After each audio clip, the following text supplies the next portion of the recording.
15 minutes. That's all it took for a gloveless teenager from Niles to get frostbite in her hands. It happened last week on a day when the high was 14 degrees. First News reporter Cameron O'Brien talked with the girl and her mother. Cameron joins us live in the studio with what they had to say.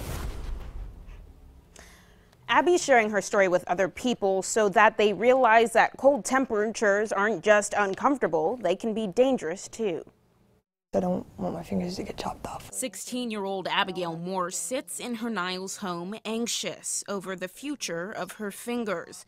She's had them bound in gauze since last Tuesday because of what she calls a stupid mistake, hanging out with a friend in sub-zero temperatures without gloves. So I wasn't thinking and picked the snow up too and threw it at her. Abby says a gust of wind blew over her and her friend as the snow began to melt in her hands. It started burning really bad and I didn't notice it at first until I lost complete feeling in both my hands. Petrified, Abby showed her red and swollen hands to her mom, Jennifer. I didn't think nothing of it because, I've heard on the news it's 30 minutes and I know she was only out there for less than 15 minutes. They were just really very puffy, red. After 2 days and no improvements, Abby and Jennifer made the trip to urgent care.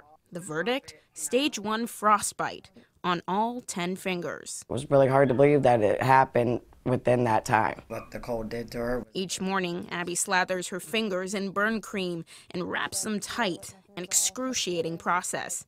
One she fears may become permanent. Do you think I'll ever play basketball again? Abby says she's regained feeling in her thumbs, but her doctors say if the rest of her fingers don't follow suit, or if they start to change color, that could mean nerve damage, or worst case, amputation. That really scared me, so I've been watching it nonstop, and thank goodness it has not changed purple or black. I just hope no other kid has to go through the pain. Abby hopes this is one lesson that she won't have to live with forever, and that her experience serves as a cautionary tale. Completely a bad choice, because you don't want to end up like the way I am and stuff, with no feeling and stuff. It hurts.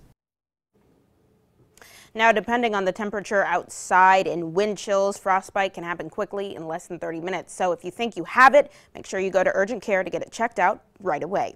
In the studio, Cameron O'Brien, WKBN 27 First News.